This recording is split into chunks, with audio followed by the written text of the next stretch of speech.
The Best Damn League show, period / full stop, is back. And obviously we have a return guest on this episode. It's Crusher, who is head coach of UCAM Esports. And previously you might know him from teams like Fnatic, obviously. And he was on this show previously. So as I've pointed out many times on the last few episodes, we've changed up the format a tiny bit. It's still good, bad, ugly, but we don't always go in that order because we're supposed to start with like essentially the big conversation starter, like the spiciest topics, but we can get straight into the meat of the episode. So I've decided we're going to start with the bad section. Spoiler, that does mean it's going to be a lot of bad and ugly start, but it's all good. We're going to start with the bad section. So Crusher, what is bad at the moment in LEC or recently? Okay, for my bad topic, I decided to go with the Los Ratones Disband news.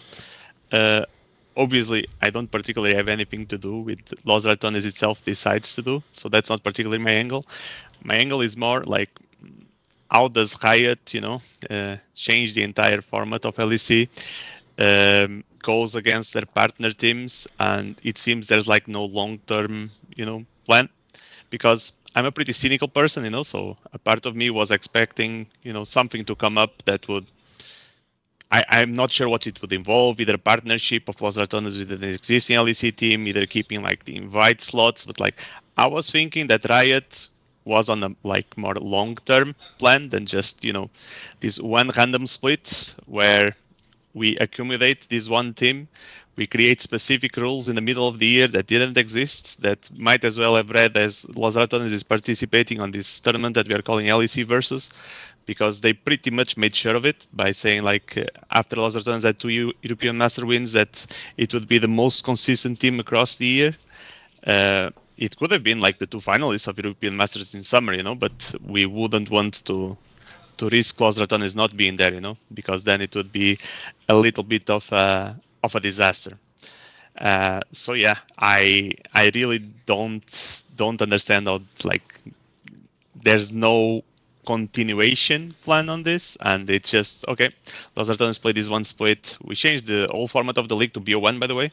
The one thing that we also spent like the entire past year saying like how great Fearless is and how viewership is like much better. So now we just changed it to 11 BO1s for every single team into beginning of BO3 in playoffs. Oh, by the way, we're gonna play first, and the format has nothing to do with BO1s. But it's all right. Los Ratones played one split in LEC, so yeah. Okay. I mean, the precedent for this is like horrifically bad. The thing is that they knew Los Ratones were disbanding as well, right?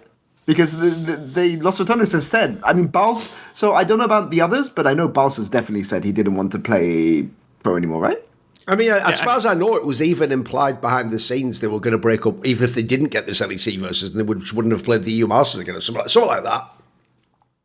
Yeah, I mean, from what I've seen, like Baus was even considering if he would play this one split already. So, but it's kind of what I mean. It's just weird that there's like no plan whatsoever. And like I understand it a bit from like the viewership angle, but if you compare viewerships, I took a quick look. It's not like a massive change whatsoever. Like top watched matches during regular split. Yeah, they were Los Ratones, but they didn't really beat the numbers from last year or anything like that, So it's just a very weird perspective, yeah. Yeah, I mean, I think it's also worth saying that, first of all, they put the best of ones, which is going to reduce your viewership. Secondly, they lots of Los Ratones fans are saying, oh, it's, imagine how bad the league would be without Los Ratones, but because look at the English viewers. Like, the English viewers are up, but all the other language viewers are down, forgetting that, French viewers, maybe they want to go and hate watch Keijo on his stream, and Keijo's stream is considered English viewership, right? So maybe some of those viewers are watching on a different stream, and things like this, right? So to me, yeah, I mean, the entire situation is really, really messed up, especially what was the plan if things had gone better? That's what I want to know. Like, so that I assume there will be a statement at the end of the split. This is knowing how Riot work. I assume that there will be a statement at the end of the split which says we learnt this and this and this from this split, and as a result, we're going to continue this next year. Minimum low chance of happening, or yeah, we hear your feedback as fans, and we're not going to do this anymore, right? Like that's what I think is going to happen at the end of the split. And when that happens, I will go and blast them as appropriate. But for now, I mean, I'm curious to know, if things go badly, it's very easy to write off, right? But if things went well, I mean, to be honest, things went about as well as they could have gone because if Los Ratones had gone to playoffs and gone 0-2, 0-2, it wouldn't have been as good an end as the one we got now. But what would have happened if Los Ratones had won the split? Were we just going to put another team in the LEC like that? That's to me is the really thing at the crux of this. And yeah, I mean, I think that you've now set a precedent, right? Like, what happens if, I don't know, Mr. Beast decides he's going to go and play League of Legends, and you're just going to go and let him play a team? And the reason why this matters so much is there is a precedent for this kind of thing, right? So there was a time when, in China, IG's owner subbed himself in. He subbed himself in for a game, right? And then as a result, rules were put in place to stop owners from doing that in the future, right? Because I mean, he won the game. He has 100% win rate, right? Like they won against like Vici. It was Invictus Gaming versus Vici Gaming in the split after they won Worlds. IG won Worlds. So they have rules against to stop these kind of things being put in place for content. But you've now undermined everything, right? So now in the future, what happens if, I don't know, some other streamer, I'm not really into streaming, right? But like, let's Kai say Cenat or something, some other super famous guy, yeah. Yeah, exactly, right? Decides that they want to have a team, and the team does okay, right? Are you going to go put them in? What is the boundary that you put? You have to win two EU. Do you have to win one EU Masters? Do you have to win two EU Masters? Do you have to go to EU Masters? What are we going to do? Because we can see the consequence of not having a long-term plan for this with what's happening in NLC this year, right? They made special rules in place for Los Ratones, and now Los Ratones are gone. Like, it's a complete clown fiesta because the viewership is not there anymore. But you've put all of these stupid rules and things in place to accommodate for it, and now you have all that insecurity, sorry, in the future, right? Because you've undermined your own rule set. So yeah, I agree with you. But I will hold judgment until I read the PR statement that is going to come out at the end of the split. But I can't imagine a way that it ends well, right? Like, so that's all I'll say to that. I think they dodged the bullet, because I think it could have even been way more messier because the KCB team that fielded this year is not a KCB team that won European Masters last year. No. I'm pretty sure that the European Masters winner team from last year from KCB is probably a team that I can't guarantee they're going to make playoffs. They are for sure fighting for playoffs. This is a much better team than the one that they fielded on the LEC. And I think they would have some real problems. Like, we ended with sister teams like many years ago, and now we have sister teams competing. The beautiful word that gets thrown around, competitive integrity, I think it's just, very much gone out of the window, like, it's very clear that it doesn't really matter. The angle of being an opportunity for ERLs, I mean, they could have worked that angle like much better if they did it a bit earlier, because it was clearly not the case. And yeah, I think they opened the door for some really problematic things. At the end of the day, I actually don't think anything will happen. They will just quietly forget that this ever happened by the end of the year, and then ERLs will never have access to a tournament like this again. But yeah, it's just so weird how there was no plan at all. Like, how do you do such? You go pretty much against about what have been your holdings in the past years to create this one thing, and then there's no continuation plan. Because obviously, like, having Los Ratones, it's not a bad thing. I think the bad thing is how it happened.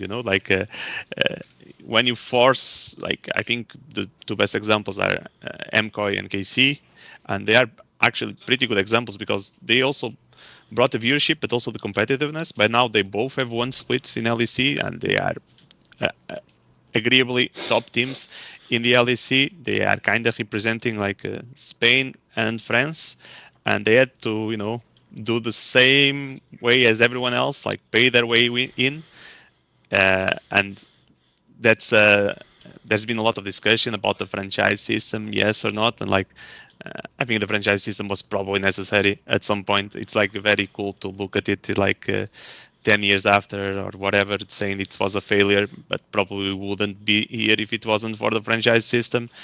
Is it a great system? For sure not. Can there be workarounds? Yes. It involves Riot spending money out of their pocket to actually fix it. So I'm not very hopeful that that will happen, because historically it has not happened. I think the only thing I add before Thorin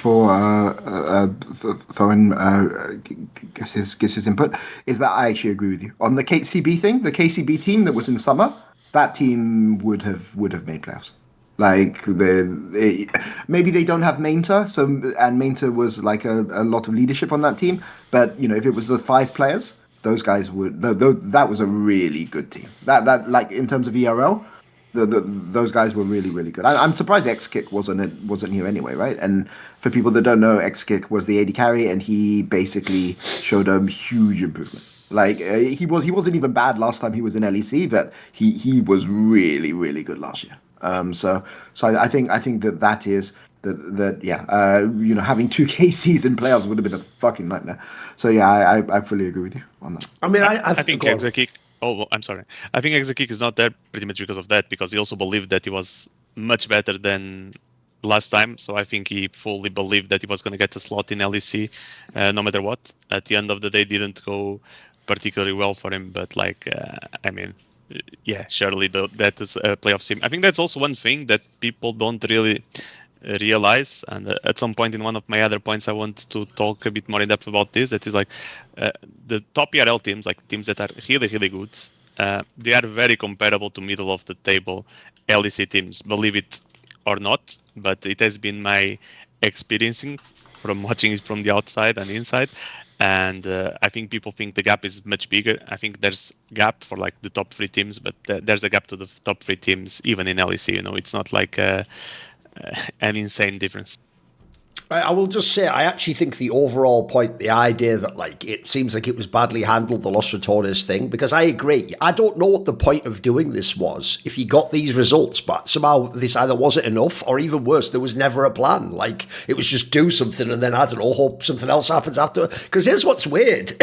I agree with you. I was actually way more cynical about this, mate. When I saw this move even rumoured in the offseason, first of all, I'll give everyone a quick bit of inside insight, right? By the way it came out, it looks to me like almost certainly it was just Kometo and the others that all fucking leaked it, etc. They're the ones who wanted the info out there. I actually thought initially it was Riot that did to sort of test the waters, like get the fans into it. I think it was obviously the owners, because that was like their last gasp attempt after they'd clearly already gone mental at Riot privately, to be like, we'll get the public involved, this is fucked up, what the hell, we bought slots, and like essentially like turn the KC fans and all those people onto Riot and be like, this is unfair, you shouldn't have allowed it. Because here's what I don't get. If you're going to go against your own ownership group like this, right, first of all, no one buys this bullshit of like, but Thorin, it isn't LEC, it's LEC versus, right? That fails immediately because of first stand, you morons. Because if you win LEC versus, you go to first stand, that is just the Riot circuit, and if you win first stand, like, I don't know, you guys, it's up to you. You call up Annual Life and tell them first stand doesn't count, and that was like an off-season tournament. It wasn't, like, that was a real tournament. Like, they won their region, then they won first stand. I didn't make you do that, Riot. Like, you made it so that each split has a tournament, and that's the problem, right? If this was actually called, like, LEC Demacia KCorp and it took place in December, no one would complain, would they? Because you're right, it'd be an off-season tournament, it's totally third party, and just like in KCorp where they invite the Japanese team and the Vietnamese team and Cloud9, that would be fine, there'd be no problem. But we all know you didn't do that. So I'm with you, mate. And we have a saying in England that says, in for a penny, in for a pound, because obviously like pennies make up pounds. So at that point, if you're going to go and like basically break your own rules and compromise competitive integrity, which by the way you already did here because you let KC have a second fucking team in the league, like that's mad in itself as well. But the funny thing is, when you look at it all, when I was being cynical, I was like, oh, this entire thing is just to get Los Ratones in. Like as you said at the beginning, Crusher, you didn't go, and good news, since it hasn't happened yet, we're going to make it totally legit. Whoever gets to the top 2 teams in the final of EMEA Summer get to join, because as Riot correctly guessed, that might not happen to Los Ratones and it ruins the entire plan. So instead, they made the weirdest thing I've ever heard of. No one's ever gone. And then next season, whoever generally was the best over the season, which already was Los Ratones, and then whoever also wins the Summer tournament, like, that's just so obviously, like, if anything, you only added the second team to make it not just this is Operation situation, get Los Ratones into LEC. By the way, I even think that in itself invalidated this entire concept. Because if you're KCB, as you say, their team in summer was actually very good. That's why they won summer. But they never got to use that roster now. Well, that's what doesn't even make sense about inviting them. Bro, contracts end at the end of the year. Like, what are the odds you'd have all those 5 players under contract? Also, by the way, when you announced this move was in the fucking off-season. So even if I'd wanted these players to stay on KCB, how can they? Maybe the contract's ended. Maybe they've already gone to the other teams. Maybe they want to leave already. Like, it doesn't even make sense for anyone except Los Ratones that you did it this way. Also, I agree, by the way. The second this ended, as soon as Los Ratones didn't make the playoffs, I even said on all my other shows, by the way, this is the end of this entire experiment. You will never see any other team from EMEA get a spot. Like, that's another thing that makes this so obviously bullshit. If this wasn't about Los Ratones, then the announcement isn't Los Ratones makes it. It's like, good news, guys. Every year in the winter split, there will be 2 teams come up from ERLs. It's going to be a system to promote, develop. By the way, if the Riot, I know what these cocksuckers like, they would have pushed that angle super hardly. This is going to develop the region, and it's going to be like a pipeline of talent from the ERL system through to EMEA to strengthen our worlds. Before they'd have done with some angle, they didn't even do that, by the way. They didn't even give you that fucking reach around. They just fucked you completely and pretended like it was this way. And then lastly, what I'll say is this. I also genuinely, the only factor I can think of that didn't succeed is actually going to be controversial to fans, is the viewership.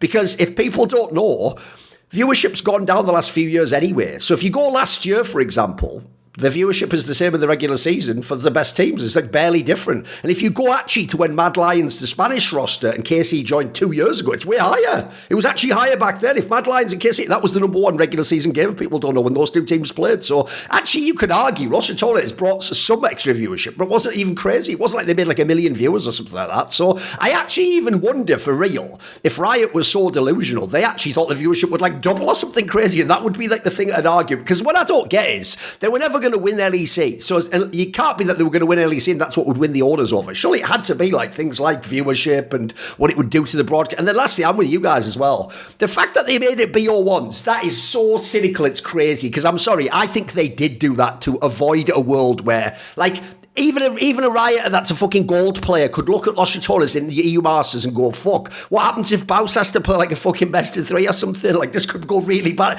Oh, wait, best of 1s. There's not even fearless in best of 1s. You just made it super fucking simple. So you almost made the best possible format for them to play in, and it still, like, was scuffed. They didn't make it. Also, here's the last thing I'll say as to why I think it was a really bad precedent that you set this, and you pretended like it didn't affect the rest of the circuit with first stand. Bro, literally, Los Ratones almost took part in knocking G2 out of the playoffs, and G2 is the team historically you expect to win the region and go to first stand. So you absolutely are affecting like the competitive history of the region by having this tournament. So I agree with you. In my opinion, if you do this move, then you're doing it as to be like a bully is, right? And be like, look, I control the league, and unless you're willing to take me to court, I'm going to get this team in. We're going to figure out a way it's not technically LEC, and I'm going to do all the legal loopholes I need to. But actually, after this split, it went well. They got good viewership. I'll find some way they're going to be in the next split as well. And or they come back next year, we tell them, like, come back in a year from now, we'll do another winter split. I'm with you. If you're going to do the first part, you might as well just go the whole way at that point in time. I don't really get why you go, like, one step in. Upset loads of people, by the way, like KC. You've had all this drama now with...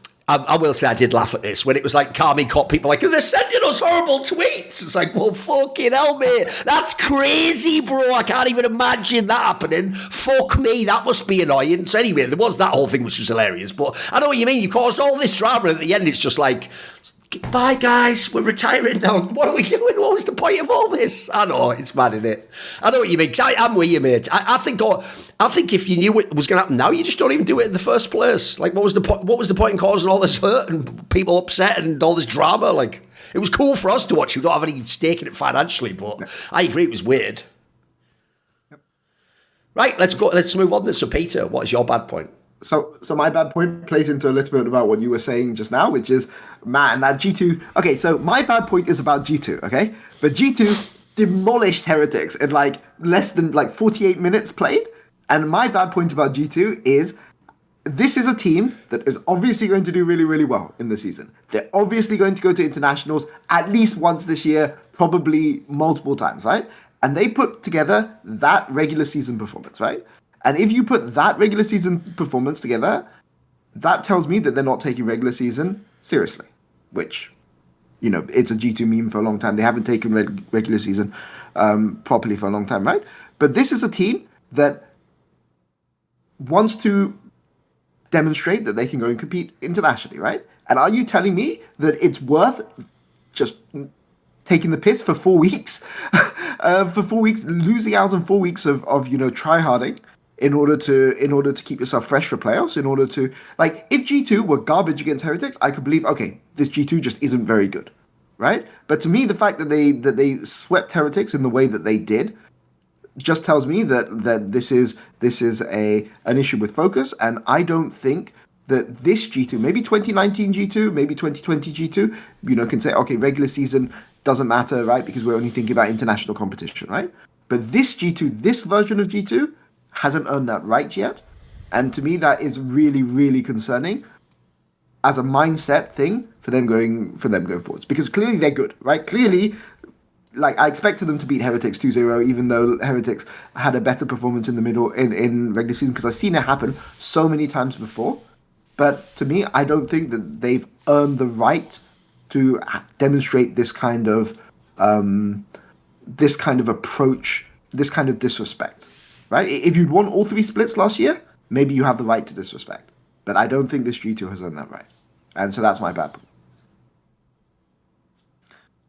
I mean, I can see it. At the same time, it's like, for me, it's a bit weird because I've actually was rewatching, and I think Caps is probably having one of his strongest individual performances of like the past years. Like, he's been dragging G2 like all around. Like, one thing that maybe was even a little bit lost was like lane domination in his past years of Caps. Like, he had evolved into like a bit of a more, not evolved in the sense like, but he was playing way more for his team than for individual leads. I think this was even like way more obvious when Yike first joined, but he's on an absolute tear. You look at his games, like he's doing monster plays left and right. He's going for hilly clutch plays. Like, he was literally dragging the corpses of G2 in some of those games. And for me, it's like a bit weird because if there was someone to get, complacent, probably is Caps. But I think like, I would say besides Caps and Skumon, it feels like everyone just all super underperforming. Even like Ansama, that was normally like, you know exactly what you are getting from a player like that, which is like high level League of Legends that maybe sometimes is not enough when you are playing against the top Asian teams or something like that. But like, I think his level was actually like quite low, to be fair. I think one of the things from last year of G2 that was like very clear was like the improvement of Skumon and Labrov playing together. And I think that has not really improved. Like, it seemed like actually you are restarting the entire thing all over again. So yeah, I understand a bit the worries. That the thing that actually keeps me quite hopeful and maybe goes a little bit against your point is Caps performance. Yeah, because if you look at like at the times where G2 was like really, really strong, it was very much about Caps. And this split, at least from what I've seen in regular split and even the games against Heretics, it seems like Caps is like on top form, and a form that I have not seen in a while. Always good, always at the top level, always the best or one of the best. But I think this split is setting up to be a monster performance by Caps. And that's like kind of what keeps me hopeful, because I think at the end of the day, like players have changed, pieces have changed around G2. Like the one consistent piece is like Caps, and that's what kind of makes me hopeful. I hope he continues with this level, because I think you're not wrong. I think you'll have to wait for some of his teammates to show up and to pick up in level, and I don't think that's gonna happen over a week. So hopefully they have enough time, because from his performance alone, I think this could be really good for G2. I also do think it is a worrying sign. Like, what's funny is I even had a similar thought. I was going to do it as like an ugly point though, Peter, which was I was going to frame it as, on the one hand, part of me thinks like, fuck, the people who are actually the coaching structure in this team have just mastered like peaking in a way I've never fucking seen in League of Legends. Like, normally in League of Legends, actually the game is really straightforward. It's like, famously, if a team is really awesome at the beginning of the split, but then they fall off towards the end, they probably just lose immediately in the playoffs if they go there, like if they even get there at that point in time. Meanwhile, yes, if a for teams like bad, but then they get it together in the last weeks. Usually they're pretty good, like Vitality is now, not too bad going into the playoffs. Maybe they have a chance to mix it up. The bizarre thing is G2's done this for years now, like where they just have like either the first split of the year's more chill, or they just like work their way into form. But this one looked like for real. Finally, they were going to get caught out. They actually did look whack the whole fucking way. Like even in that last week, like it was actually results from other teams that even made them get through. Like people joke now, but what if it had been any team other than this Fnatic that they played on the last game? Like I actually think a lot of other teams, by the way, would have been really up for that game and would have been beating them. Whereas the joke was like Fnatic just mentally, they were the ultimate ones to just be like, you win, especially because they were in the playoffs anyway. So the whole thing was so stupid. Like I actually felt like if that was like they'd have played like a team that was also on the brink, I think they would have actually potentially lost and wouldn't even be in the playoffs now. But they didn't anyway. And then they get to go in the playoffs, and then on paper you get like a mildly tricky one, but still you beat them easily. So the joke is now, like all those other splits, none of the rest of the weeks matter in theory. We can just delete them all. It's like, right, okay, G2's won the contenders again. Will they be number 1, number 2, or number 3? That's about the only discussion anyone has now. And in fact, most people, I saw all the pro players just think they'll be in the final anyway. And even if you think KC wins, G2 comes second, so business as usual. So on the one hand, part of me wants to be like, fair play to the coaching staff. Like, I don't know any other coaching staff that can essentially be like, it's okay that we're kind of shit for 2 weeks and then not that good for 2 weeks after that, because in the end, I guess we all fixed it anyway and we're all going to still maybe win the split. But I know what you mean, Peter. The reason why I actually do think that is bad, though, is because, unfortunately,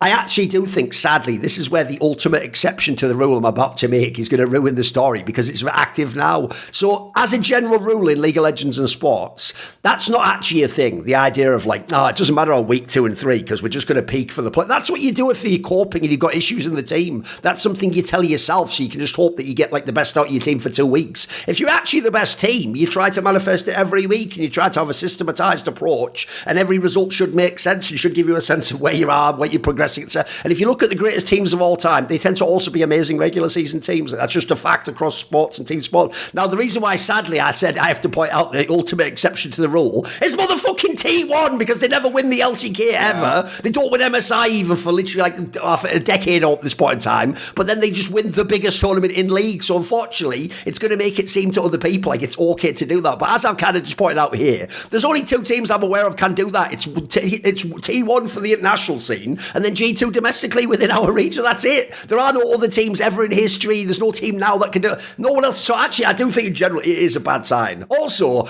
here's why I'll agree it's bad even more so than ugly. What if they now do win the split? Like, what sort of message does that actually send to other teams and young players in the league? That you actually can't just be like bad for like 4 weeks, then a bit better than bad for 2 weeks, and at the end, as long as you're good for the last 2, you just win the whole thing. That's the worst message of all time, because it makes it sound to these kids like practice and development isn't a thing, and that you're just secretly that power level the whole time, like some Dragon Ball Z character, but you only pull it out at the end when you have to beat the bad guy or something like that. That sounds cool in a cartoon, but in real life, that's a really bad message for young players, you know.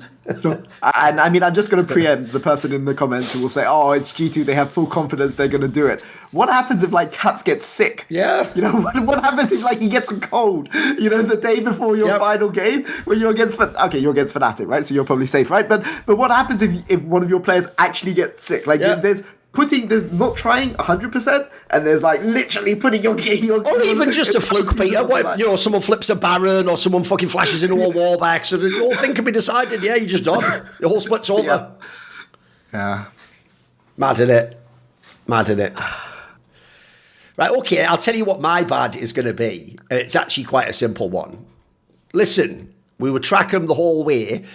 Even though I do think if you look at the way the tiebreakers worked, at the end it wasn't actually as outrageous as people thought, like, because in the end it wasn't actually like fucking, it's like, for example, Fnatic did beat some of the top teams, like they actually just did if you go and look at the results. The problem is though, I think everyone who watched the games with the eye test could see Fnatic was the worst team coming into the playoffs. So my bad has to be, that's just real, they're just terrible. Like this series against NAVI, right? Remember, NAVI have a bunch of like rookie players and experienced players, a totally new squad, totally new coaching staff. Like in theory, if you're someone like Fnatic, who you have some new pieces too, but you have some veterans as well, this is the sort of match that should be like a really competitive game. And even if you lose it, it's got to be super close. You can't just get completely dusted off like this. Like this, if you're Fnatic at this point in time, where does the year go if it begins like this? You barely made it into the playoffs. In the playoffs, it looks like you're just going to go straight last place. You might even not win a single game. And then after that, like, what now? What after that? So I have to say, it's just bad. Like, I actually do think I wasn't even as down on Fnatic, by the way, as a lot of people were when they formed this roster. I thought it would be more like,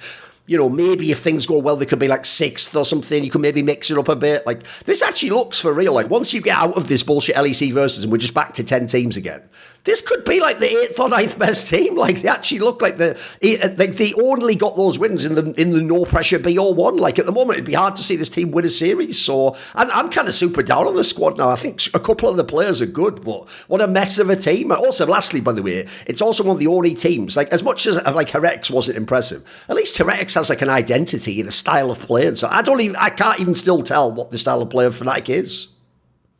What do you think, Crusher? Thoughts on Fnatic? Yeah, I imagine. I think they'll just be gone on the next BO3 that they are playing into Vitality. It would have to be like a surprising series from either team. If they're surprisingly bad from Vitality part or surprisingly good from Fnatic, I'm not very hopeful. It's like, I think the team. Imagine, I was not expecting a top 3 team looking at the roster or anything like that. I think there's always like a bit of cope when it comes to Fnatic. The expectations and the names, they don't really go hand in hand, you know. I think NAVI is like a good example of a team like with a clear identity that will just beat every bad team in the league. Yes. You know, like they will literally just beat every bad team in the league. And to be a top 6 team, that's what you have to do. To be a top 6 team in the league, you have to be able to beat the other bad teams consistently. I think Fnatic is capable of upsetting because they have like really good players in some of the positions, mainly Vladi and Upset are for sure, when they are playing at their peak, very incredible carries. Yeah. So the potential of upsetting will always be there, but I think the consistency of the team is not there at all. I would assume by now like that the veteran figures of that team are not what we would think about a veteran figure in a team, because honestly it just looks like a bunch of rookies, even though it's maybe the 8th or 7th year of some of those players playing in the LEC, and I think that probably does not help much, like the new players that are coming, because that's when veteran players are very important, because they bring a lot of like not just structure but like confidence. You know, like when things are up, we are here. Like we are gonna take care of the game. We're gonna lead the game. I think there's no leadership inside the game at all in Fnatic, and I think even from a coaching perspective, you need it. Like you need someone inside the game that will lead your team, and I think that's just missing from Fnatic. I think that's one of the reasons that, even though you look at names and like it honestly looks fine, like on paper the roster looks good. Yeah, I imagine, I don't think particularly Imperius is like an upgrade to Oscar, for example. Like I think Lospa is a fine support. I was not expecting him to be like a top support, but like he can for sure compete, you know. But who's going to lead that team? Because like it's been years, it's clearly not going to be Razork. Yes. Clearly not going to be Upset either. So like who's leading that team, you know? And till that changes, I'm not very hopeful from Fnatic. Once again, skill level, individual skill level, some of those players very high. If Vladi ever gets back to form, he's for sure a top 2-3 mid laner. Yeah. Like, last year when he was in top form, he was either the best or the second best mid laner in the league, and it was not even particularly close. So yeah, but I think that's also hard to happen if you are not feeling confident. I really doubt that Fnatic roster is feeling any confidence at all, you know. Like I think they are just literally trying to survive and more wishful thinking than actually a plan on how to do it. No, I think that's more than fair. You know, I hadn't even thought about the leadership point. But yeah, I mean, the place they needed to put leadership was Lospa, right? Like some maybe they signed Trimby, you know, or like That would something be like a banger. like, yeah, like some kind of veteran there who would be the leader, because Yes. you know, Upset has hands, but yeah, he's not. You don't want him as the number one leader of your team, right? That's not a criticism on Upset. You know, different people have different strengths as a personality. The thing I'm going to say about Fnatic, I agree with your points on gameplay. The leadership point I think is really apt, because look, I will defend Grabs a lot, right? I think that Grabs is very underrated by the community. I think that you know he's very good at shielding his players, but I think that what Grabs did before his team is eliminated is kind of not acceptable as a coach, right? When he went to the Esports Maniacos interview and he went and said, "Oh, we don't have enough staff," right? Do that in the off season, right? Don't do that now. You still have a lower bracket run in playoffs, right? As the head coach, maybe you don't have enough leadership. Maybe nobody on the team wants to come out and like take responsibility. But at that point, you cannot, like at the point where you go and say, "Oh, we don't have enough staff," or you know, we didn't get what we were promised and things like this. Your split is over, right? And you've really fucked it up, and you can't do that as a coach. Like, just don't take the interview, right? Just say nothing. Wait until you're fully eliminated, and then go and do that. I think that's like a really bad message to send. And the second thing I'm going to say is a comment on Fnatic's leadership, which is, you know, last year, like when Poby came in and was doing well, everyone on Fnatic wanted to claim credit for finding this guy, right? Sam Matthews is going on Twitter saying, "Oh, you know, we did so much work for Poby. Oh, you know, our scouting and analytics department, they did so much." You know, where are they now, right? You want, and at the start of the split, Grabs took responsibility because it was a controversial move. Nobody said anything, right? Nobody from senior management says anything until Poby starts playing well. And then when Poby plays well, they qualify for Worlds, then everyone wants to take credit. Everyone wants to take credit. You come into this season, things are going badly. You have an insane analytics department, right, Sam Matthews? Right? So, you know, where are they? Where are they taking, where is the accountability? Where is somebody taking responsibility from this? Right? It's not just leadership in game, it's leadership out of game. Sorry for this, Grabs. I do think you're normally a good leader, but like what you did is just not acceptable. Right? But also from senior management within the team, yeah, you're right. The leadership point, I don't think it's just leadership in game. I think it's leadership everywhere. And you know, maybe they'll shock Vitality, but I don't see it coming. And yeah, like this Fnatic looks lifeless. When they get behind, they don't look like they're willing to Fnatic brush it, you know, or they don't think that they can come back, and it's very obvious watching them play. And even the really bad Fnatic with Gamsu and Spirit and that didn't go to Worlds that people like to pretend didn't exist wasn't like this, right? They weren't this lifeless.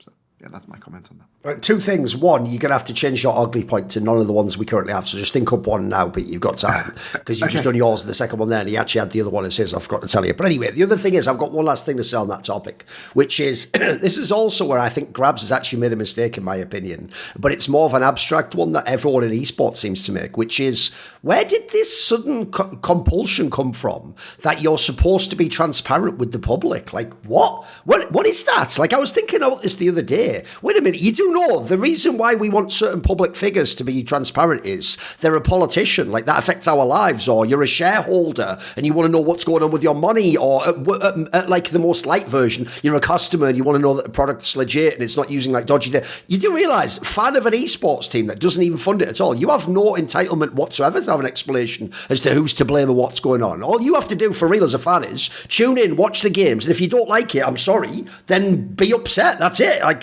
I don't know why, because essentially to me, you never, first of all, if you say you're going to be transparent, if anyone's ever seen the show I do on this, not on this channel, but I imagine it might even be on this show because it's the League one, the one I do called The Four Horsemen, where it's like an industry talk show, right? If you've ever seen that show, you've noticed in the last few years, I've sort of changed my approach. I used to just let people say whatever they wanted, but if they just start going like corporate speak and nothing's like actually a real opinion, it's just like, well, you know, we do have a lot of fun, and then I just always eviscerate them like, you're just full of shit, man. That's not, you're pretending to be transparent and then intentionally using language to never really tell me what's going on. So I don't even know what you gain from doing that, mate. Like, like you do realise the real reason Fnatic fans are mad, I'll make it very, very simple for you, is the same reason Manchester United fans are mad. It's not because they don't understand why this formation's been... They're mad because you're losing the game, that's it. If you were winning, by the way, it wouldn't matter what the fuck you were doing, how you were behaving, anything. They were, in fact, like G2 with the example earlier, as long as in the end you win, they'd go, lol, who even cares? Just the fucking regular season, isn't it? So So you don't even need this transparency thing. It never actually is going to save anyone.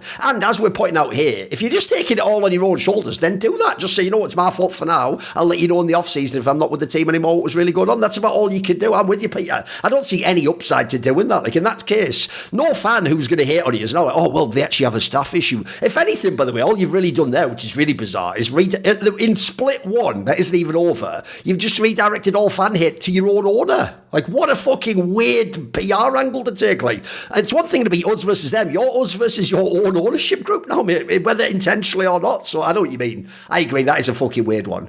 Now, here's the thing, though. Fnatic fucking up in playoffs. Classic. Fnatic fucking up with their PR and not communicate with their fans, right? Also classic. But I'll tell you one thing, those are two negative classics, but a positive classic would obviously be Raycon, Everyday Abud Classic, because there's nothing wrong with these at all. In fact, they've even got features that inside of Fnatic they wish they had. Like, for example, they have their awareness mode, active noise cancellation. So think about that. You can, like, be aware of what's going on. You can block out the noise outside grabs and just focus on yourself and your game and what you're doing at that time or whatever podcast you're listening to. Listen to the right people. They also have multi-point connectivity. Imagine that, Fnatic, within your org, multiple things could all connect together, work in a more harmonious way. In this case, you can seamlessly switch between the devices that you're plugged into. I'm not even sure your fucking 5 players are plugged in the same game. I've seen solo queue games that had better macro calls than this. Then also, they have all wonderful different colours, don't they? As opposed to the colour of Fnatic right now, which is orange into just grey and like a wasted screen. Wasted, like classic meme there. So all my memes are actually about 20 years old, but I think they're still shit like kids are y'all doing 360 no scope? They don't even know what I'm talking about, mate. They haven't even played Fortnite. That's a dated reference anyway. And lastly, they do have a 30-day happiness guarantee, which I can tell you right now, they definitely don't have that for Fnatic, do they? Let's be real. Like, they can barely give you a 3-day happiness guarantee in the off season. So anyway, it's easy to say that you can just go. And the Everyday Airbuds Classic are here to help you go for gold, unlike Fnatic. So go to buyraycon.com/league show, all one word, to get 15% off. Thank you to Raycon for sponsoring us and actually delivering. I like to use them when I'm cooking, something Fnatic also knows nothing about. Go then. What Crusher, what are you picking as your good point? My good point, and like I think the shining light right now of LEC is NAVI. I think like it's a really well built and well thought out project. I'm not entirely sure who's like behind the design or if it's multiple people, because like I think they hired Rilich even before they hired the coaching staff, for example. But now I don't really know who kept building this team, if it's like the same person responsible for that, if it was like more coaching input. But like the team, you look at it and it just makes sense, which is more than you can say for most of the teams.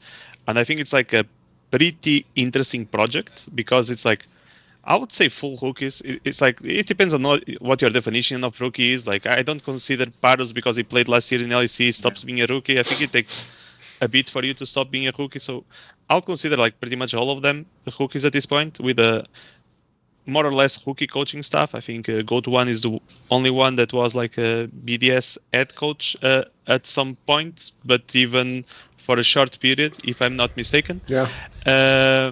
And I think like it was also like at least a recipe that seems to work when people that come from kind of the same background, which is like ERLs with like a lot of hunger to prove themselves. Because even if Parus played last year, like it was a disaster year for him in LEC. Like, and I'm pretty sure the anger is still there. He has been delivering like some really nice things, and it's looking more and more of the Parus that people were really hyping up in the IRL scene, because it looked like he was going to be the next big support.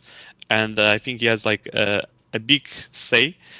The part like that I like so much is that even though it's rookies, I look at that team and it makes sense. For example, if the first person that they hired was Rilich, which is like this explosive jungler playing a lot of carries, I think they took kind of the same approach that G2 took with the Ike at the very beginning, which is like, okay, we're going to give you time to develop, but first be comfortable. First, like, play the things that you are really good at, which seems to be like the carry junglers for him.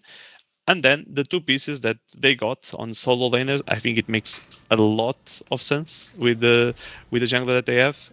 They got Mainter, and even though Mainter is a rookie, I don't think he's like the traditional rookie that is like, just playing art carries on top and like 1v9ing every game, and he gets noticed in ERL and then makes the jump to LEC. I think Mentor actually plays tanks and like especially Cassante at a pretty high level. They got Poby. I think Poby was more or less of a known quantity. I think he's not going to perform extremely well against the very top mid laners in LEC, but he's going to perform still at a decent level, and he's going to perform pretty well at a stable level against everyone else.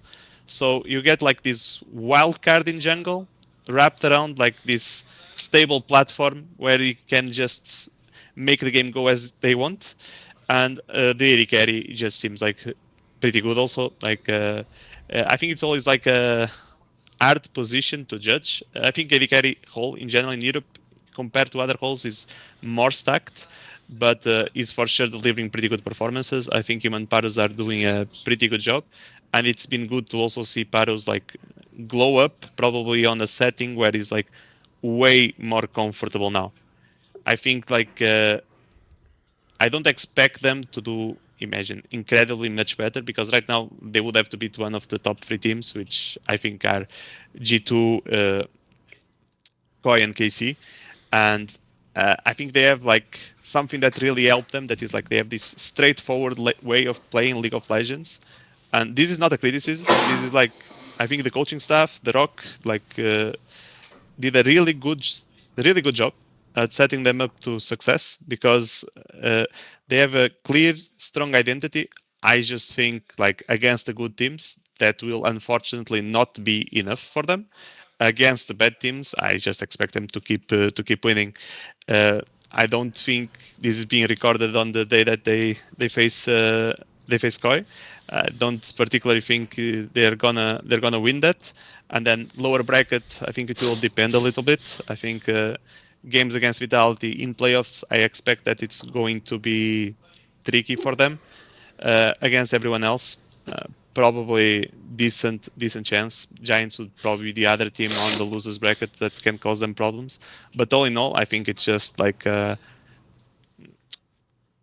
success, to be honest. Like we got like a team that was bottom of the standings from the league, and we get this like renewed spirit. I think it's a bit reminiscent also like when Koi first joined with like a bunch of rookie players and rookie coaching staff, and they came to perform. So I hope they keep developing. I hope they keep getting better and better, because I think that's how Europe in general has a chance of getting better, and not by recycling players that don't really have the anger anymore, or coaches that don't really want it anymore. I think like in competition, anger is not enough, but it's for sure a requirement. It's like you really need to want to do it, and I think that's nice that this team shows that feeling. No, I agree. I mean, I think it's also telling that we don't know who made the project, right? Yes. Because, it's going well. It would be so easy now for senior management to just be like, oh, yeah, we believed in this all the time. Time to get credit for the work of my coaches, Like, got to make that LinkedIn post talking about, how... Yeah, okay, I'm gonna stop there. But yeah, no, I fully agree with you on all of these things, right? The thing I will say is that I think Lopon does actually have LEC experience, because he was with me on Heretics, so he's actually coached. But never as a like number 1, number 2 coach, right? As a number 3. In other words, he watched you coach, same as me. But at least he was in the room, I guess. Fair enough. But yeah, he's like the number 3. He's a really good number 3 coach. I don't think he's ever going to be an LEC head coach. Sorry, Lopon, but like he's a really good like second, number 2, number 3 on a team. By the way, the obvious meme there is, that meme of that kid, like, you're getting paid for this? Fnatic coach, like, you have third coaches? Like, anyway, whatever. Enough about Fnatic. Back to Navi. Back to Navi. So what I would say for Navi is I don't think Poby was their number 1 choice. I think that actually in the off-season, if rumors are to believe, they wanted to sign Vladdy, and then Fnatic decided they were going to go for Vladdy first. I think whereas Vladdy is kind of not really working out on Fnatic, I do think he would have worked out on... Could have been awesome. Imagine with Ralik as a jungler mate, yeah. Yeah, but also because when he was playing with his problem on Fnatic and KC is basically he just selfishly played for himself and didn't push his wave ever, right? But when he worked with The Rock, and I went back and when I heard that this was a rumor, I went back to go and watch some of their VODs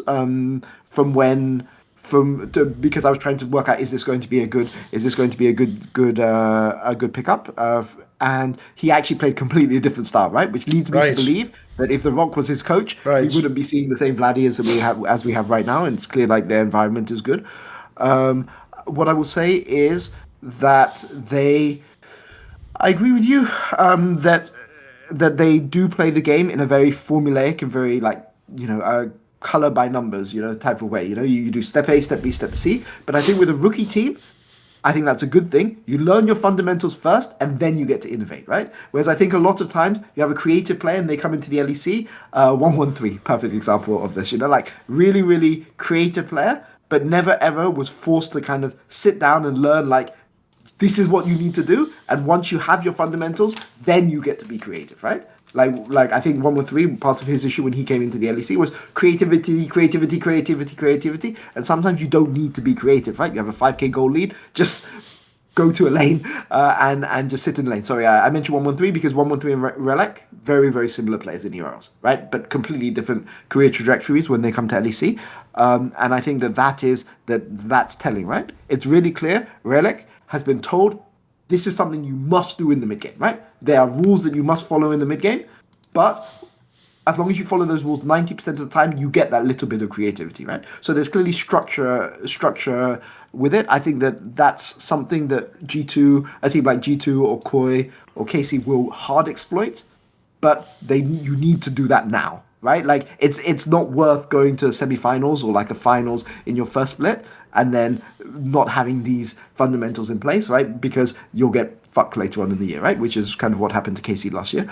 So I think it's good in a sense. It's a good thing that they're doing this, and I wait to see. I wait to see how good they are when they play against top teams. But even if they're 4-5, which I think is the low boundary for NAVI for this split. I don't think they're going to come worse than 4th or 5th, right? That's already a huge win with this roster in the first split, and I think that the coaching staff deserves credit, and I think the players deserve credit as well for buying into the system. So yeah, I agree with you. NAVI, really good surprise.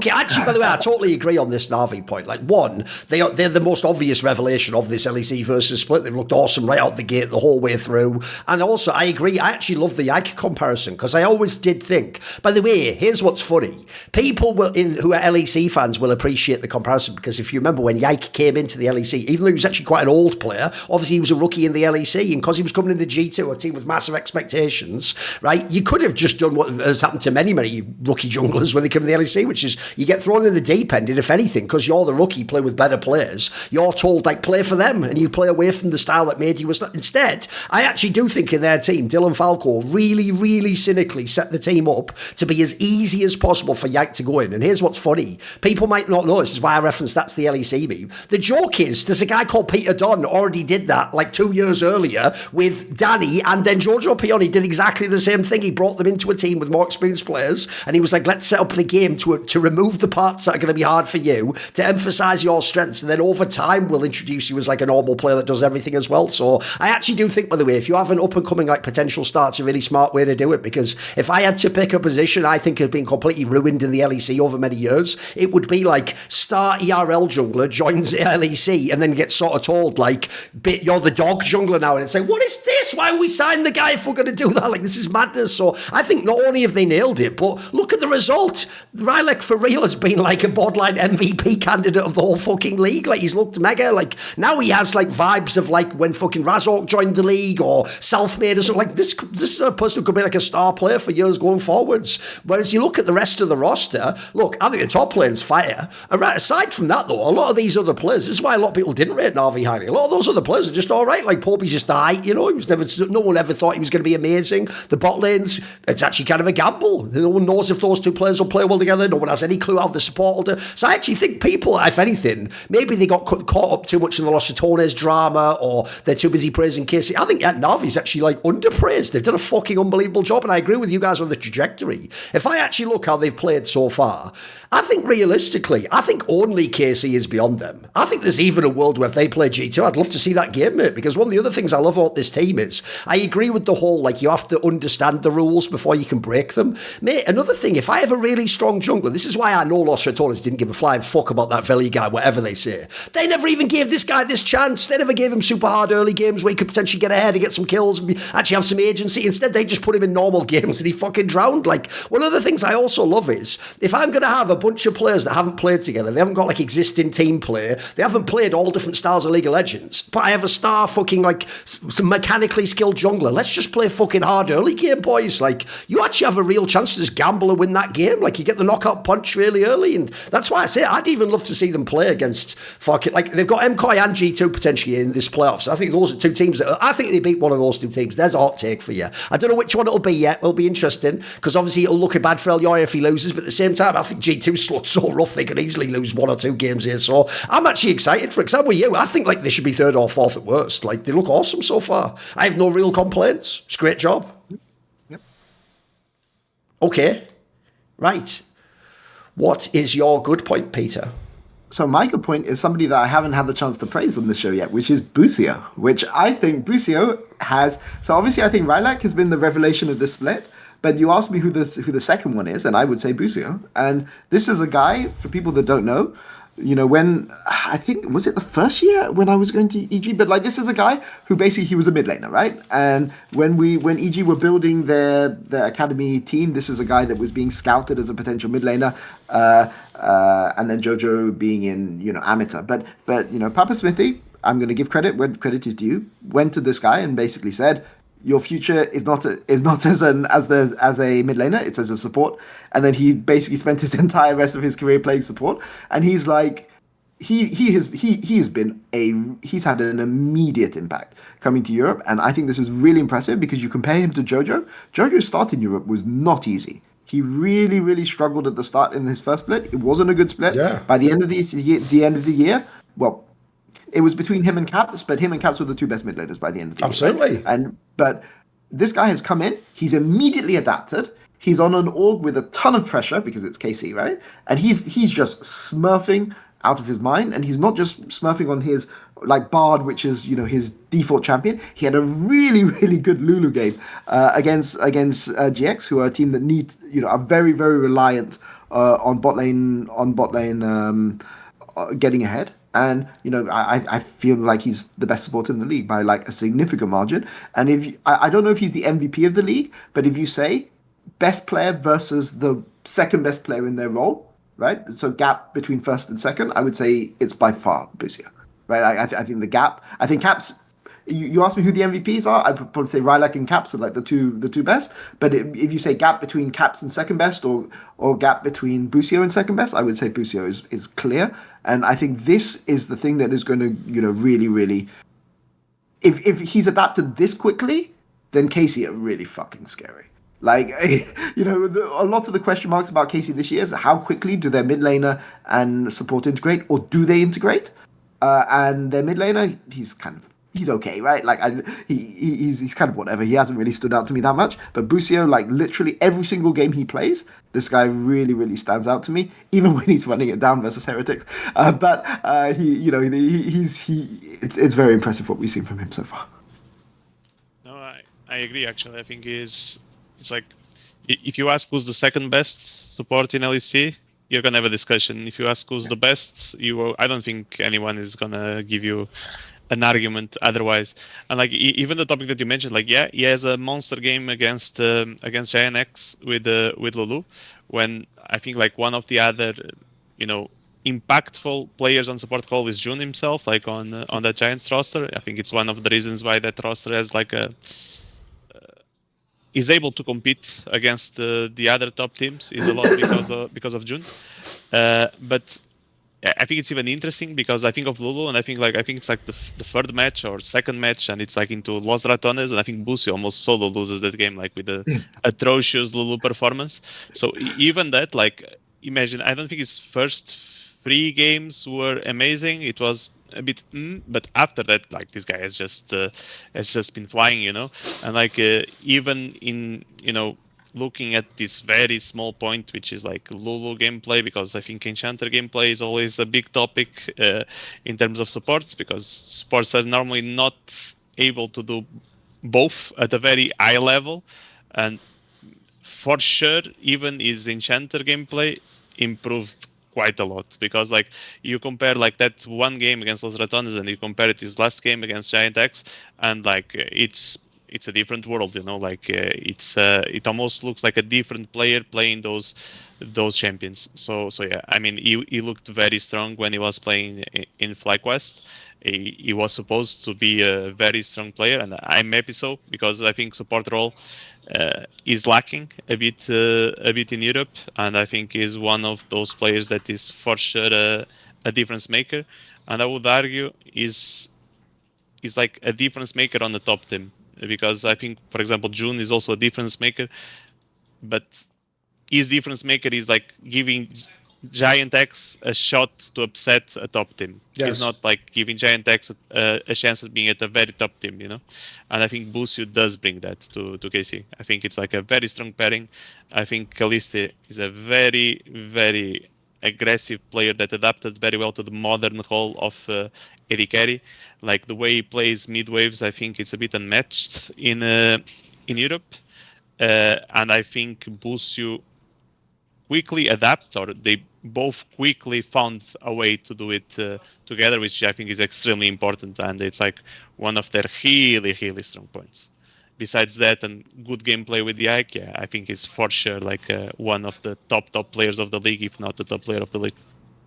Yeah, by the way, I'm with you. I also agree on the Jojo point. Like, if anything, I actually think that he barely slipped up. He maybe had, one odd dodgy game in the first 2 weeks. That's about it. Like, he hasn't even needed a warm-up period. And if anything, actually, he has more pressure on him than Jojo did when he came in. Like, he's joining the team that his fans are always going to think should be number one, and actually have looked like number one during the regular split. Plus, I'll put this out there as well.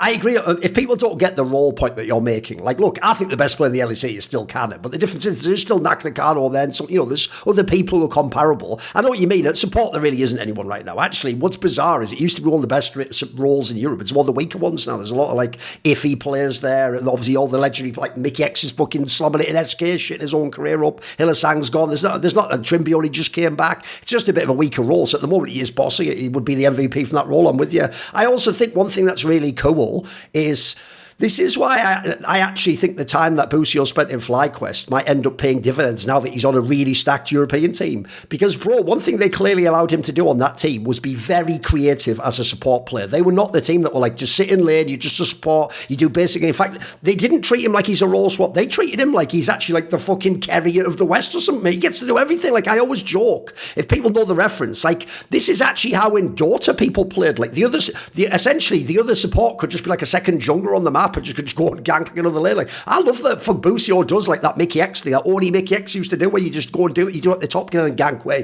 you sleep through the brushes like a solo queue get. That's so dope when even the threat of that exists, and then spoil it, you already have the best top laner. Like, that's just fucking, you're adding to his game at that point in time. Then just consider this angle. This is where you can tell the KC fans were way too kind to Targamas, because we all pretended last year like that role wasn't even one he could consider upgrading. Like, no, he's fine because he played with Kalist before. Look, that's smart in a way, because it means Kalist came to LEC with someone he's already played with for years and his former coach. But I'll tell you what, when you consider that, I think Kalist, the entire time he's been in the LEC, every game I've ever seen, the eye test just checked out. He just looks mega. He looks like he's going to be one of the best players ever. So the most obvious move you could do historically with a player like that is give them a really strong mechanical support, which is what you've done now. Think of some of the best bot lanes of all time. Uzi, Iron Ming, Deft and Mako. When you have two studs like that, that's just a game changer, mate. Because remember, last year, the joke was when KC played Fnatic, it used to be KC topside versus Fnatic bot lane. Bro, if those two games were run back now, the Fnatic bot lane wouldn't even be relevant. It wouldn't matter. Like, you'd have a bit worse to push.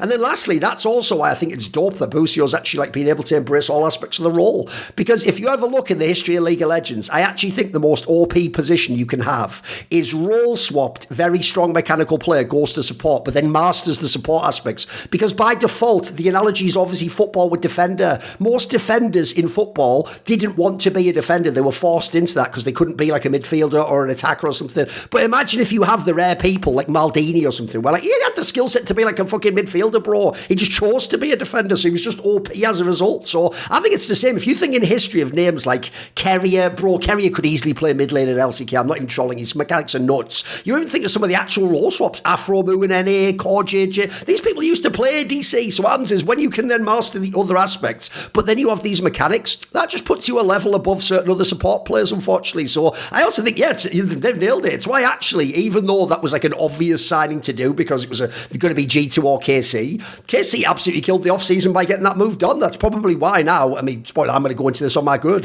That's actually why now it is going to be their region, mate. Like, it's not even just like, are they good? Can they win this? But they should just be the best team in the LEC. Okay, I tell you what, let's just lead into mine actually, because actually that is my good point.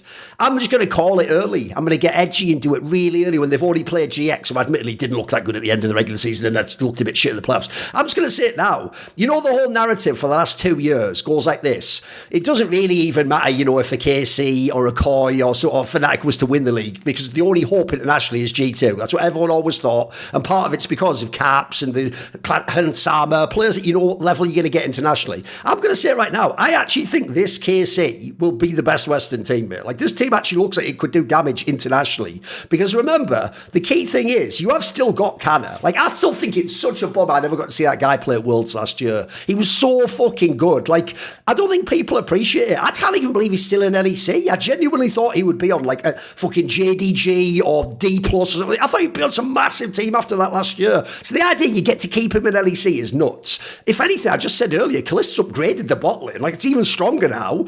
The mid lane actually, low key, is like just going to look better and better every week for me. At this point in time, what's really the downside of KC? Like, in my opinion, that's why the G2 thing isn't actually as important to me. I don't think G2 is even going to be the best LEC team. I think KC will win. And unlike all those other teams in history where you never could totally believe MKOI would win like a proper best of 3 against a top LPL team or something, I actually think this KC team look like they can cook. It looks like the roster pieces are there. It's early days, but I'm going to predict, I think they'll actually be able to do something internationally. This team can mix it up. Thoughts, Crusher?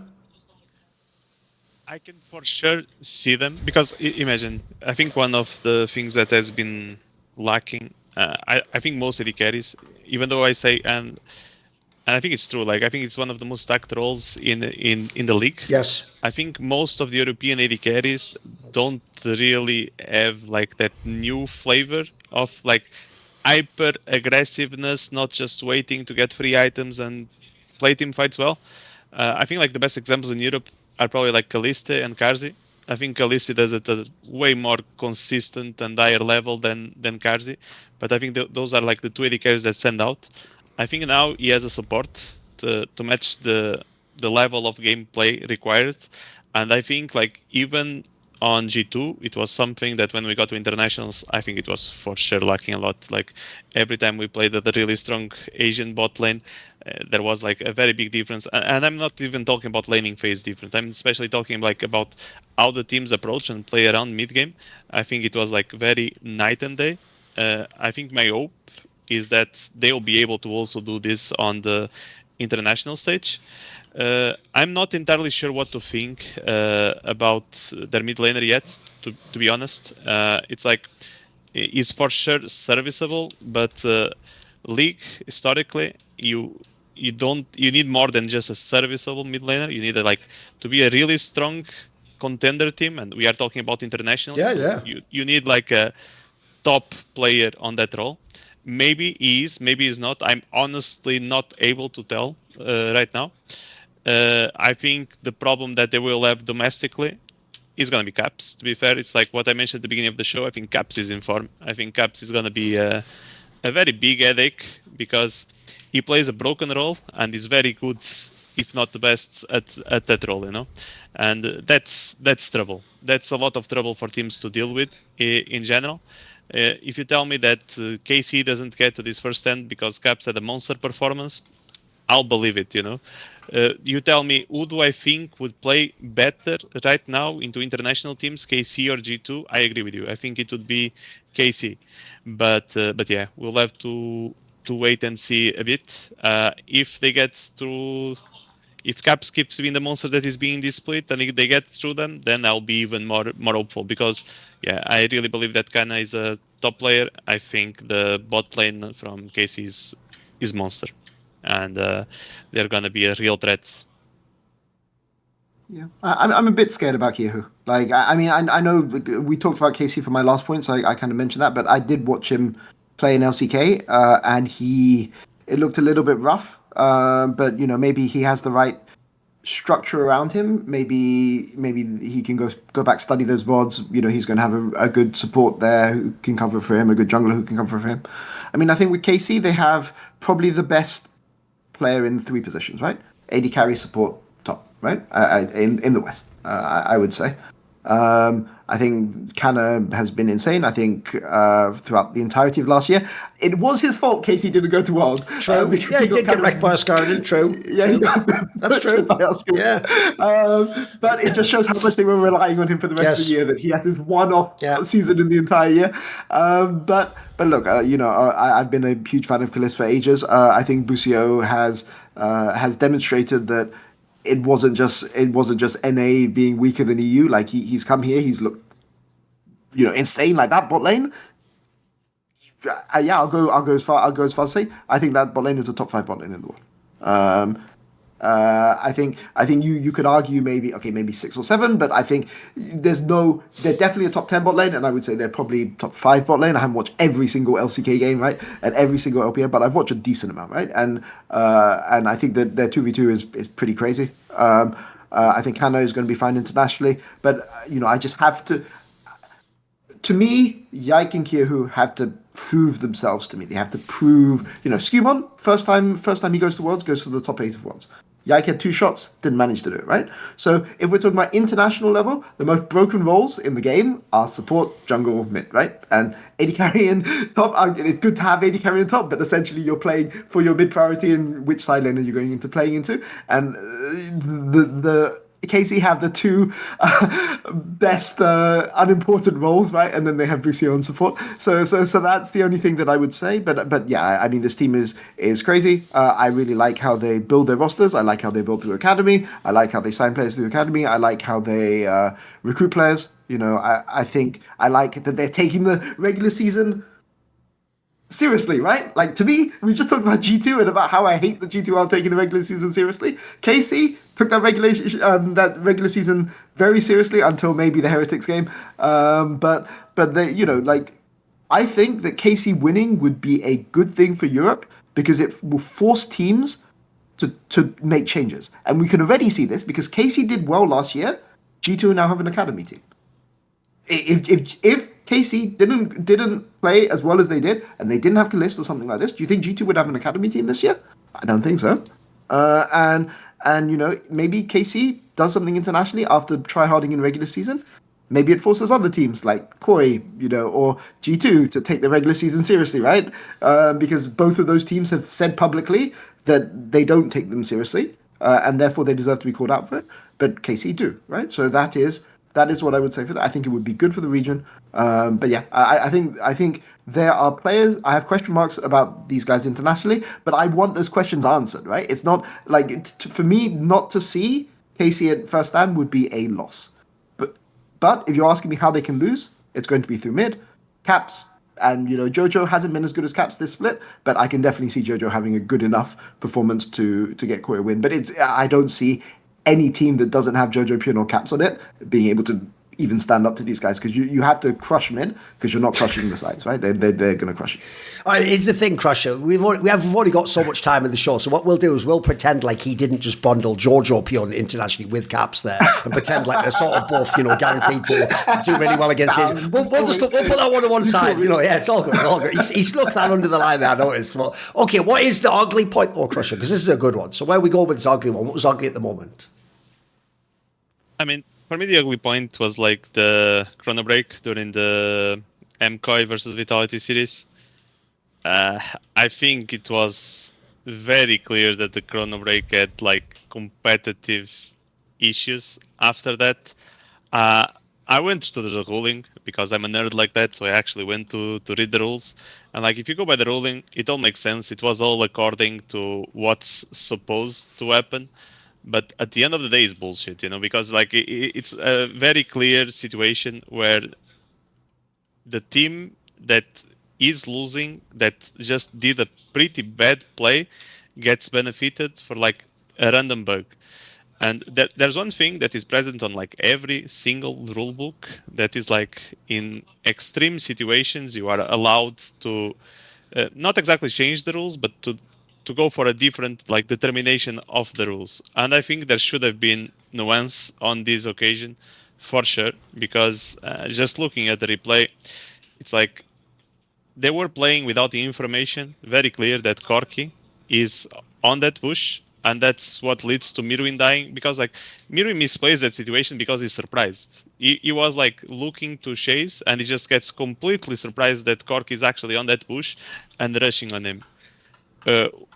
After the remake, Mirwin is fully aware of what's going on, and as a professional high-level player, is not gonna make that mistake now that he's not surprised at all. So that goes like on a very different direction. And before, like I've seen like some wild things, like saying that Mirwin should have not played the situation different. Like that's complete utter nonsense. Either like he's a competitive player, he's getting paid to play the game to the best of his ability. He for sure should have played like he did. Like this is not a jab, but what Koi players did, this is not a jab at Vitality either. It's like literally a jab at how the situation was handled, and I think it was handled very poorly. People will also say, "Oh, Karzi should have flashed, or Karzi should have played the situation better." I would like people to realize that when chrono breaks happen, the players don't know on what game situation it is, by the way. And you just come out from like this screen where you are kind of trying to understand where you are, what skills you have on. Runes hopefully did not bug. Hopefully my Conqueror is still stacked, things like that. Because they don't get informed about what time they are in, even if you read the rules. You get like a ballpark of where you are, but you don't really know what cooldowns were used. You don't know anything, So yeah, I think it's like a very unfortunate situation that had clearly direct impact into the game. You can argue that it shouldn't have been enough for Vitality to just crumble like in 5 minutes, but at the same time they went from literally like a game-winning play, because they get a pick on side, and I think Baron was like 30 seconds away or something. So they will either get Baron, or they will get a very high percentage play and fight around Baron, and out of nowhere, like everything kind of gets denied. I don't have like the perfect solution. I think for sure the result should not be like Mirwin getting away with his life. Like whatever happens, like the end result of that situation needs to be like Mirwin dies and Talia just moves away from the play or whatever, because when the bug happens, he's already dead. I think that's like the really crucial thing is like when the bug happens, he is already dead. Yes. And yeah, that's why I think like, yeah, they followed the letter of the law, let's call it, but not the spirit of the law. Yes. And I think that feels very unfair. I think that feels very unfair in the competitive setting. I think that's why Vitality also crumbled, because they for sure were not able to remain cool, and they were like, this is bullshit, like this is utter bullshit. We just came from having the game won to like now this new situation. They should have handled themselves better for sure, but that's not really the point, I think it's also worth saying that the players aren't allowed to talk, right? So you go, like, when a chrono break is happening, you just have to sit there, you just have to stare at your computer screen. You could maybe play rock, paper, scissors. I don't even know if that's allowed because of civilized, but like, you literally cannot say anything. It's very, very hard to keep focus, because if you were told this investigation is going to take 15 minutes, maybe you can do some meditation or things like this, but you have to always be like high alert, high stress, because you're going to come into a situation where everyone knows what's going on, so you have to make a play immediately. It's not easy to come and do that, right? And yeah, Melzet said in an interview that they knew that Kazi was in the bush because Merwin used sweeper. But to me, like, you sweeper, you're caught out in that situation, and he definitely didn't expect the burst damage, right? So although he's correct to go out and defend his player, I'm just going to go and say, yeah, I mean, like, maybe he knew he was there, but he didn't expect the burst damage, and obviously, like, he did expect the burst damage in the remake. Do I think that the right decision was made? Yes. I mean, I think you should chrono break. I think that is the correct moment in time to chrono break by the letter of the law. Do I have issues with the chrono breaking system? Yes. I think, firstly, if you're going to do this chrono break in the future, you give players time to talk a little bit. You if it's going to take a long time, you let them go for a walk or something, so that they're not, so that they can keep their focus, right? Because obviously, yeah, it looks like an issue that it looks like.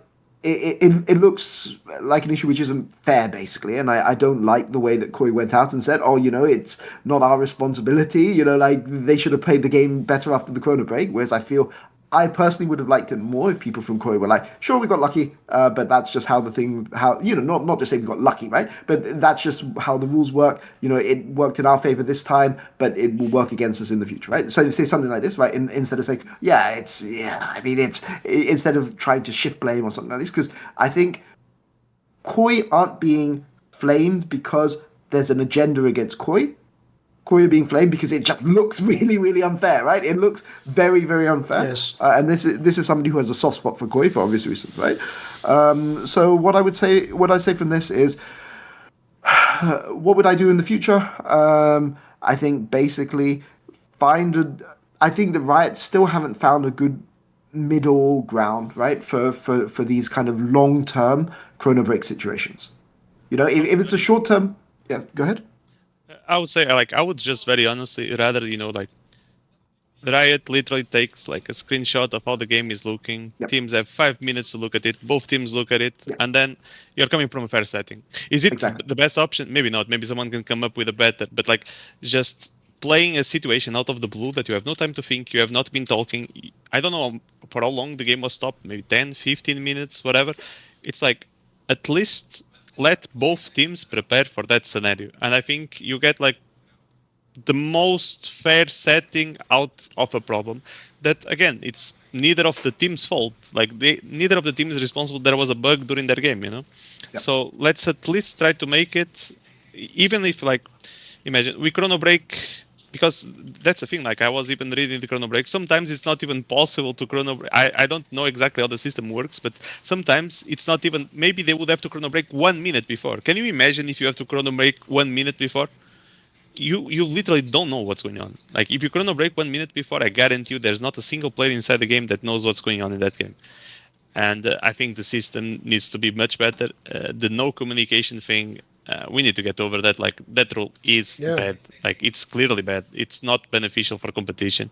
You should make sure that it's not an abusable rule, that now players pause for everything and they are talking during the rule. But this is not a normal circumstance. This is something serious, that happened. And now you should give the teams time to talk among themselves so that they can situate themselves inside the game and come up with a plan. Because that's what they would be naturally doing inside the game. They very clearly had a plan. They were insta teleporting when the teleport from MKOI dropped also. Sure, Mirwin was I'm not saying that Mirwin was not aware that there was a possibility there was someone there, but he was for sure not sure there was something there. Because if he's sure that Corki is there, he plays on a very much different way. I know that, because when he's sure, he plays on a very different way. So it's I don't even have to guess. I know for a fact, because I've seen both situations played. But yeah, I don't think I don't even particularly think Koi should get flamed either. It's for sure not their fault. I think at the end of the day, we are all competitors and we get paid to perform at the highest level possible. And after you get a second chance, well, I hope that your level is better than when you got caught by surprise, I think statements could be better. I personally did not hear the interview, so I don't feel comfortable commenting on that. But I assume it was along the lines of what you just said. Yeah, I think it could have been phrased for sure better, because they got a bit away with murder in that game. I think it's 9 out of 10 times Vitality is going to win that game, and from that game state. So yeah. Sure. I mean, I agree with you on the rules. I mean, I think it was basically the Koi thing is maybe a bit tone deaf because maybe when you're behind stage, you don't really know what's happening. But on the broadcast, basically they showed Jojo like laughing in comms at like how shit Vitality are. Like he's taking the piss out of Vitality when they win the game. Which sure, if you're a player, you should definitely do that, right? But if you show those voice comms, he probably doesn't think that they're showing voice comms because you're backstage as a coach. You've been in this situation. You're just focused on the game, right? But you don't necessarily think, people are really fucking mad at us because Riot played those voice comms of our players taking the piss of the other team. It's a bit tone deaf, right? So that's kind of why I don't like it. I'm not saying that Melzet said the wrong thing. You're a coach. We're professionals. Your job is to win, and your job is also to defend your players, right? That's your responsibility as a coach. So I don't think he did anything wrong, but I think that maybe if they realized how the broadcaster portrayed this entire situation, which definitely makes Koi look like the bad guys, right? Like, let's be really, really clear. Maybe they would have adjusted how they responded to it. But yeah, entire situation sucks. And sure, out of all this, we've kind of dodged blaming Vitality for this, but yeah, I mean, like, Kazi should play it better, right? Like, obviously, we're not saying that Kazi didn't fuck up, right? We're just saying that there's a lot of mitigating circumstances in this, but yeah, like Vitality, even if they go neutral on that play, they're still in a great position. I think they're like 6k up, right, with Baron about to spawn. So yeah, that's what I would say for that. No, of course, I think it's like criminal that Kazi does not flash the Talia combo there, and like nothing happens, which is still a bit outrageous that nothing happens because it should have been a very good play for Vitality. But from that game state, nothing happens. Corgi blows flash. They probably win that game anyway. I think it was just a mental breakdown from then on. Right, what we'll do, because there's no time left, Peter, I'll answer this and we'll just skip our 2 points. Like, yours essentially was his anyway, and I'll just skip mine because I haven't got time. So I'll just say on this last topic, I think this is an example of one thing that I hate about modern sports culture. I'll just do a very brief sidebar that goes like this. I despise living in a world with things like VAR and video replay, and we replay shit and go frame by frame, and then we all come out of it and act like the player saw it in slow motion, like bullet time from the Matrix. And in the UFC, we're like, why didn't he just dock the punch? And then in football, it's like, oh, he obviously tried to foul him, and it's like a split-second movement like that. So one of the things about this that I hate is, even though, yes, I agree in the abstract, why did Kazi go for that play? Well, I'll tell you actually a very reason. When I add in some context, it won't seem as crazy, right? Remember, he can't talk to his teammates during that whole time when they're waiting for the chrono break. He can't talk to them and discuss, like, when this comes back, like, remember, we're in this setting and we're going to do... He has to just sit there, not talk to anyone, and then wait, and then the second the game goes live, you have to pretend like you weren't just in a massive break there, thinking in your own head, your own thoughts, with no communication. And I'll add in a totally human reason why he goes for that play. Imagine how frustrating that would be for your Vitality there. Like, you basically had a scenario where the guy has essentially, there's a bug that didn't even actually hurt the losing team.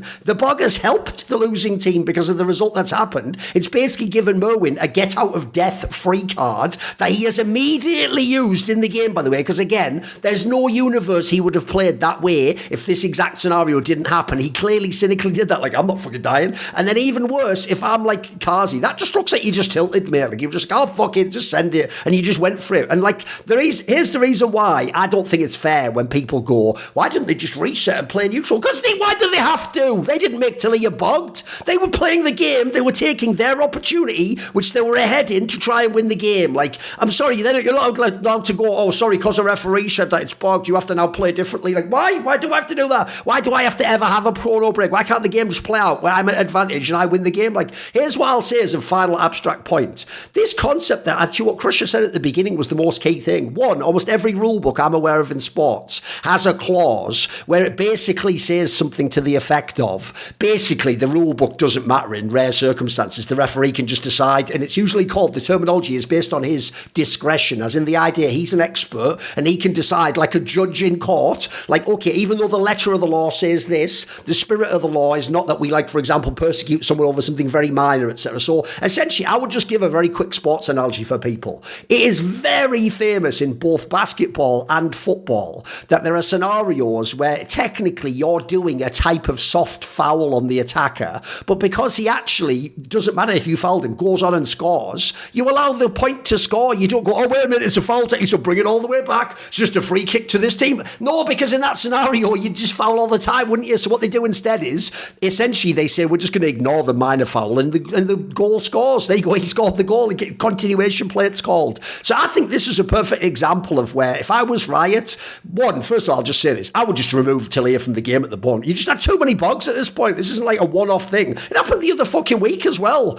Also, the other thing I'd say is, in certain scenarios like this, it might be worth just declining the chrono break. Like, to me, it's supposed to be used. The spirit of it is, you don't ever want the bug to decide who wins or loses the game. That wouldn't have happened in this case. You can actually argue that the chrono break decided to give MKOI a better chance of winning the game. So I think this is a rare instance where maybe you should have declined it if you could. I admit, though, just like I'd said about players, though, and fans, the refs also aren't, they don't have like half an hour to think about this. They've got a split second to decide, do we grant it or not? And once you granted it, it's too late at that point. So I also, that's why I think it's perfect you put it as an ugly point, mate. It's not bad. It wasn't good that they think, I think it's just ugly. It's just bad for everyone, unfortunately. And I also agree, MKOI, you can't blame them. And if they get it the offer, they should say yes. And if they can play like this, I'm sorry, if you're also Moon, you also should play like that. I'm sorry, what are you supposed to do? Just go and die anyway? Like, that doesn't make sense either, does it? So this is why it's a good ugly point. It was bad for everyone, mate. It was just a bad scenario for everyone.